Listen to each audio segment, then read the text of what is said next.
Good morning বন্ধুরা, সবাইকে সুপ্রভাত। সবাইকে সাফল্যের দিশা ইউটিউব চ্যানেলে স্বাগতম। আজকের 5 মার্চের কারেন্ট অ্যাফেয়ার্স নিয়ে আলোচনা করব। তোমরা প্রথম থেকে শেষ পর্যন্ত ক্লাসটা করো এবং ক্লাসটা ভালো লাগলে অবশ্যই লাইক করে দিও এবং চ্যানেলটিকে সাবস্ক্রাইব করে নিও এবং বন্ধুদের মধ্যেও শেয়ার করে দিও। তাহলে আশা করি আপকামিং কম্পিটিটিভ এক্সামগুলোতে কারেন্ট অ্যাফেয়ার্সে যেমন কোনো সমস্যা থাকবে না, তেমনি তারা নিত্য নতুন সাম্প্রতিক ঘটনা সম্পর্কে জানতে পারবে। তাহলে শুরু করা যাক আজকের ক্লাস। আজকের ক্লাসের ফার্স্ট কারেন্ট অ্যাফেয়ার্স হলো সিকিম রাজ্যের প্রথম রেলওয়ে স্টেশনের ভিত্তিপ্রস্তর স্থাপন করলেন কে বা কে স্থাপন করেন? উত্তর হবে নরেন্দ্র মোদী।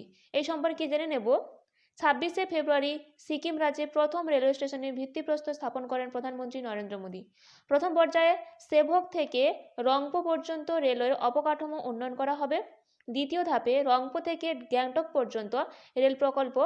অবশেষে তৃতীয় ধাপে গ্যাংটক থেকে নাথুলা পর্যন্ত এই রেল প্রকল্প অন্তর্ভুক্ত করা হয়েছে বা অন্তর্ভুক্ত রয়েছে।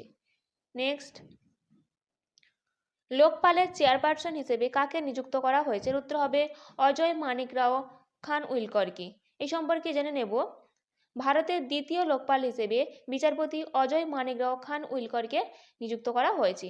পিনাকি চন্দ্র ঘোষ ভারতের প্রথম লোকপাল। পিনাকি চন্দ্র ঘোষ ইনি ভারতের প্রথম লোকপাল ছিলেন 23শে মার্চ 2019 থেকে 27শে মে 2022 পর্যন্ত। লোকপাল একটি দুর্নীতি বিরোধী কর্তৃপক্ষ বা ন্যায়পাল সংস্থা যা ভারতের প্রজাতন্ত্র জনস্বার্থে প্রতিনিধিত্ব করে। লোকপাল কেন্দ্রীয় সরকারের ওপর বিচার ব্যবস্থা এবং তার সরকারি কর্মকর্তার বিরুদ্ধে দুর্নীতির অভিযোগ তোলে এবং দুর্নীতির সাথে সংযুক্ত বিষয় নিয়েও জিজ্ঞাসাবাদ করে।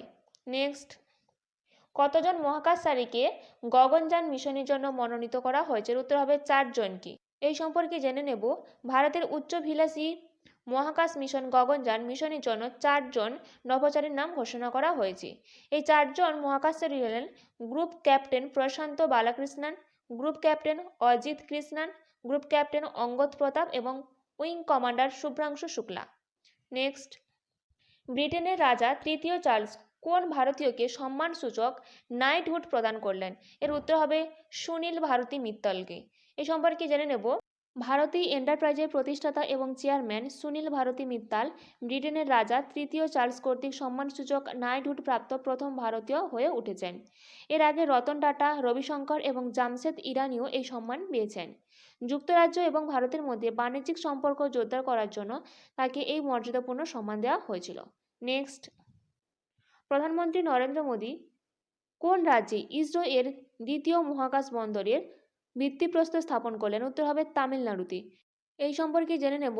প্রধানমন্ত্রী নরেন্দ্র মোদী তামিলনাড়ুর কুলাশেকারাপট্টিনমে ভারতীয় মহাকাশ গবেষণা সংস্থা অর্থাৎ ইসরো দ্বিতীয় মহাকাশ বন্দরের ভিত্তিপ্রস্তর স্থাপন করলেন। 950 কোটি টাকা ব্যয়ের তৈরি হতে চলেছে এটি। এই কুলাশেকারাপট্টিনম এবং সান্থানকুলাম তালুকের পাদুকাপাথু, পাল্লাকুরিচি এবং মাথাভানকুরিচি গ্রামে 2233 একর জায়গা জুড়ে বিস্তৃত নতুন স্পেস পোর্টটি 2 বছরের মধ্যে চালু করা হবে।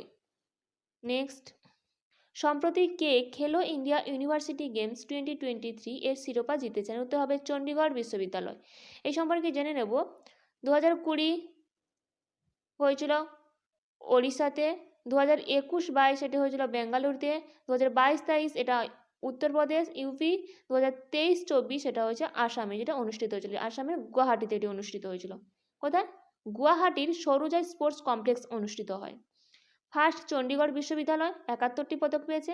সেকেন্ড লাভলি প্রফেশনাল ইউনিভার্সিটি এবং থার্ড হয়েছে গুরু নানক দেব বিশ্ববিদ্যালয় অর্থাৎ অমৃতসর।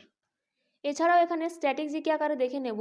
খেলো ইন্ডিয়া প্যারা গেমস ফার্স্ট এডিশন এটি নিউ দিল্লিতে হয়েছিল এবং এর মাস্কট ছিল উজ্জ্বলা।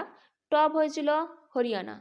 এছাড়া খেলো ইন্ডিয়া ইয়ুথ গেমস এটা 6th এডিশন, এটা হয়েছিল তামিলনাড়ু। বীর মাঙ্গাই এর মাস্কট ছিল। টপ হয়েছিল মহারাষ্ট্র। খেলো ইন্ডিয়া উইন্টার গেমস এটা 4th এডিশন, লাদাখ ও জেকে অর্থাৎ জম্মু কাশ্মীর হয়েছিল। সিএনইসি সায়ন এটি ছিল মাস্কট। টপ হয়েছিল আর্নি এবং সেকেন্ড পজিশনে ছিল কর্ণাটক। নেক্সট, মহারাষ্ট্রীয় খেলো ইন্ডিয়া ইউনিভার্সিটি গেমস এটি 4th এডিশন, এটা আসামে অনুষ্ঠিত হয়েছিল। টপ হয়েছে চণ্ডীগড় ইউনিভার্সিটি। নেক্সট, অমৃত ভারত প্রকল্পের অধীনে কয়টি রেলওয়ে স্টেশন পুনর্নির্মাণের জন্য নির্ধারিত হয়েছে? উত্তর হবে 553টি রেলওয়ে স্টেশন। এই সম্পর্কে জেনে নেব। অমৃত ভারত প্রকল্পের লক্ষ্য হল 27টি রাজ্য এবং কেন্দ্রশাসিত অঞ্চল জুড়ে 553টি রেল স্টেশন পুনর্বিকাশ করা, সংযোগ বাড়ানো এবং যাত্রীদের পরিষেবার মান বৃদ্ধি করা, আধুনিক সুযোগ সুবিধাগুলির সাথে তাদের একত্রীভূত করা। কেন্দ্র সরকার এই প্রকল্পে কেন্দ্রীয় অর্থমন্ত্রক 41,000 কোটি টাকা বরাদ্দ করেছে।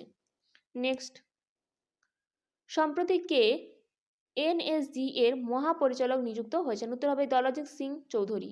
এই সম্পর্কে জেনে নেব, কেন্দ্রীয় সরকার দলজিৎ সিং চৌধুরীকে ন্যাশনাল সিকিউরিটি গার্ড এর মহাপরিচালক অর্থাৎ ডিজি নিযুক্ত করেছে। দলজিৎ সিং বর্তমানে সশস্ত্র সীমা বল অর্থাৎ এসএসবি এর মহাপরিচালক হিসেবে দায়িত্ব পালন করছেন। তাকে আবার এনএসজির অতিরিক্ত দায়িত্ব দেওয়া হয়েছে। তিনি এম.এ. গণপতি স্থানে স্থলাভিষিক্ত হন, যিনি 29শে ফেব্রুয়ারি অবসর গ্রহণ করেন। এই ন্যাশনাল সিকিউরিটি গার্ড অর্থাৎ এনএসজি ন্যাশনাল সিকিউরিটি গার্ড হলো ভারতের স্বরাষ্ট্র মন্ত্রণালয়ের অধীনে একটি অভিজাত সন্ত্রাস বিরোধী বাহিনী। এটি 22শে সেপ্টেম্বর 1984 সালে প্রতিষ্ঠিত হয়েছিল এবং ন্যাশনাল সিকিউরিটি গার্ডের কর্মীরা ব্ল্যাক ক্যাটস নামেও পরিচিত। নেক্সট, সম্প্রতি আবিষ্কৃত নতুন প্রজাতির হেড শিল্ড সি স্ল্যাগের নামকরণ করা হয়েছে কার নামে? উত্তর হবে রাষ্ট্রপতি দ্রৌপদী মুর্মুর নামে। এই সম্পর্কে জেনে নেব, জুওলজিক্যাল সার্ভে অফ ইন্ডিয়া বিজ্ঞানীরা মাথা ঢালের একটি নতুন প্রজাতির আবিষ্কার করেছেন। প্রজাতিটি পশ্চিমবঙ্গ এবং ওড়িশার উপকূলে আবিষ্কৃত হয়েছে এবং ভারতের রাষ্ট্রপতি দ্রৌপদী মুর্মুর নামে এটি নামকরণ করা হয়েছে। নাম কি? এর নাম হয়েছে মেলানোক্লামিস দ্রৌপদী। খুবই গুরুত্বপূর্ণ, মেলানোক্লামিস দ্রৌপদী। এই প্রজাতি পৃথিবীর কোথাও আর পাওয়া যায় না। এই প্রজাতিটি একটি ছোট্ট মেরুদণ্ডী প্রাণী। নেক্সট, এবং আজকের ক্লাসের লাস্ট কারেন্ট অ্যাফেয়ার্স, ভারতের প্রথম দেশীয় সবুজ হাইড্রোজেন অভ্যন্তরীণ জলপথ জাহাজ কোন রাজ্যে চালু করা হয়েছিল? উত্তর হবে তামিলনাড়ুতে।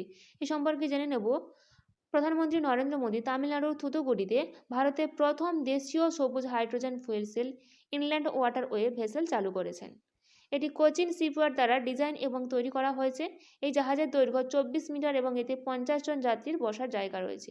চিদম্বরমের বন্দর দেশের প্রথম সবুজ হাইড্রোজেনের হাব বন্দরে পরিণত হয়েছে। এই ছিল আজকের দিনে গুরুত্বপূর্ণ 10টি কারেন্ট অ্যাফেয়ার্স।